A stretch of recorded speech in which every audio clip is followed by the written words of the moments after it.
probability. Yeah, because this just gets you back to my question again, Gary. It's like if you want to assert that a thing is designed, if you want to assert that there is a higher probability that a thing is designed than otherwise, then you have to know certain things. You have to know what would this thing be like were it not designed. You have to have a definition of non-design to use as a frame of reference to set against your definition of design. And if you want to say there's a greater probability of one over the other, you have to know how to work out that probability. And if you're assessing, I mean, when they say here what the probability is of winning the Powerball every week, I mean that's an actual. They work that math out based on real data. You know, in terms of how many tickets are bought by people, what the jackpot is, you know, how many states the sales are in, et cetera, how many millions of people are out there spending their dollars on Powerball every week. They actually, and then what the likelihood of the numbers coming up in the little spinning machine, right? I mean, that's actual data. They don't just come up with 1 in 37 million jillion off the top of their heads. They work that out. So if you want to work out the greater probability of a designed life form with a non-designed life form, you have to know what both of those things look like, and you have to have your data points to be able to make that probability. You can't just say, well, it looks that way, so it just seems more likely. And that really has been, and that really has been all you've been saying this entire conversation. Well, it looks more like there's one more thing that he said, which is something that creationists have said a lot of, in addition to the it looks this way, therefore it most likely is this way, is this issue of probability. And that is an argument that, well, evolution just seems so unlikely.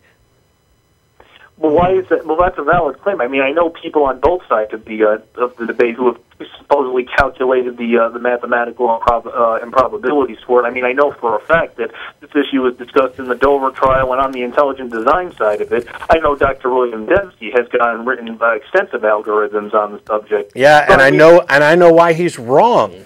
He makes the same mistake that a lot of creationists make, and that is that they assume that this thing must have occurred once, and you're doing one trial instead of a pool of resources with continual attempts. And this is all about abiogenesis anyway, and now we're way off, and we've had you on for like 30 minutes or so. So I'm going to go ahead and move on to another caller. All right, we're not taking my call yet. We appreciate the argument. I appreciate it. We're not going to agree, and primarily we're not going to agree because you accept that Behe's definition of irreducible complexity is valid and useful, and I think it's a steaming pile of crap. So we're just not on the same page with premises. On this one, and I mean, again, thank you for your time. Unfortunately, that whole agree to disagree and everybody has an opinion is useless because there is such a thing as truth, and there are such things as right answers, and I'm going to believe that we have the best right answer when it's actually supported by the evidence and not supported by analogy, induction, looks designed, therefore is most likely designed. The time to believe that there's a designer is when it's actually been demonstrated to be most likely true, not a second before. Well, I'm going to believe that the methods that Dr. Behe and Dr. Dembski have used, and as well as the other design theorists, to identify design in nature, as I've said to you before, irreducible complexity and specified complexity. I think that those are valid ways to do it. I mean, well, good for you, but you're incorrect. So let's cool. And there's plenty of people that believe if they pray they'll get better, but yeah, it's not necessarily the case. And when we put it to the test, it doesn't make it. So, Matt in Buffalo, thanks for hanging on. Am I on? You are. You are on at last. Bet you thought that wouldn't happen. You guys were very patient with that last caller. I commend you. Well, we try. That's. I really enjoy your show. Thanks for taking my call. Sure. Sure. What do you got? A couple weeks ago, I was witnessed to by a pair of Jehovah's Witnesses. And normally I would have just closed the door, but I guess I was in a good enough mood to humor them. And you know, being a doomsday religion, essentially, the first thing they have to convince you of is that the world is going to hell in a handbasket, and you have to make the right decision right now, immediately. Mm-hmm. Which I've always thought was weird for them, because don't they have this whole only 144,000 people get through the door thing? Well, they think that 144,000 reign in heaven. Okay. Anyway, I didn't mean to interrupt you. Please go on. God. No, it's all right. It's all right. But anyway, they believe that everyone else who is not part of the 144,000 that is also saved reigns on earth in a physical realm. Okay, whatever. So, it is a bit strange. Mm-hmm. But anyway, they sort of took it as a given that I was simply going to accept this premise that the world is awful and getting worse and worse every day. So much so that they almost didn't even pause to wait for my response. And I did respond, and I said, I don't agree with that. I said, in fact, I think in many ways the world is better than it's ever been. I agree. Right. And a curious thing happened at that point, which I did not expect. I had been witness to by Jehovah's Witnesses before. And one of them was just awestruck by the fact that I did not simply take it for granted that this was a true premise. Right. Wait, you're not following my script. He sounded like a broken record. He was just shaking his head and blinking. Well, how can you not think this? Yeah. And the other one was kind of quiet for a moment, and he said, well, why don't you think that?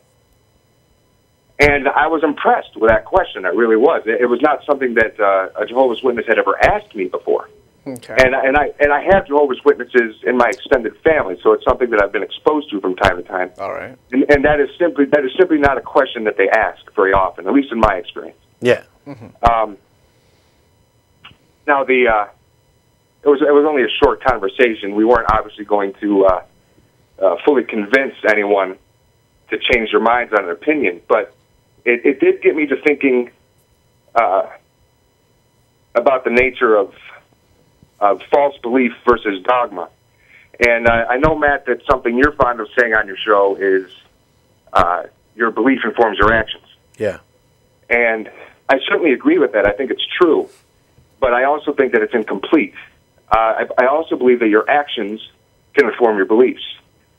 And because he took a second, for whatever reason, to simply ask why I felt a certain way, I actually got him to nod, at least in implied agreement to some of the things I was saying.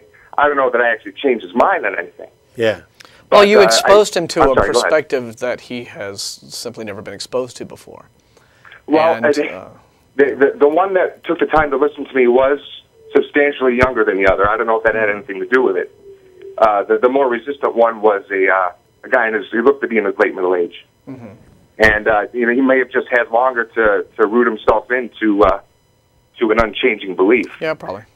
But I think that ultimately the biggest obstacle is not false belief, not even strongly held false belief, but rather the inability to ever change your mind. Right. And I saw both of those things right in front of my face from people that I wouldn't ever have expected to see it from. Yeah. That's interesting. Yeah. It's rare that it happens, but it's good when it happens. The rareness is what actually inspired me to call you in the first place. I thought it was not something that I had ever seen before. Well, cool. Thanks a lot for calling. Yeah, and you're probably right that it's the older fella has had much longer to get set in his ways, and you do get set in your ways as you get older, and so you're right. Not to say that you will have fully rescued the younger guy from his indoctrination from that, but the point is you did expose him to a way of thinking about things that was different than he had been exposed to, and he's still perhaps a little bit receptive to at least acknowledging that there's another way of thinking out there instead of just blindly parroting what he's being told. Right. Well, I'm not hoping for a rapid, deep change, but we all start somewhere, right? Well, in many ways, when you're going around assessing how good or bad something is, you're doing it with respect to your expectations instead of making a determination of whether or not something is better than it used to be or worse than it used to be. So if you don't get the raise you were expecting, you might overlook the fact that you still got a raise. And when you have a religion where your expectations of what the world should be could never possibly be met, where they are these, absolutely insane utopian ideas, and by the way, they know full well that it won't be met, then any departure from that can be kind of expanded as, oh, look how much worse we are. Once upon a time we had prayer in schools and now we don't. Well, yeah, I'd say that's that's an improvement. Sorry. Thanks a lot, guys, for taking my call. Hey, sure, thank you. Thanks for waiting. All right. Bye-bye.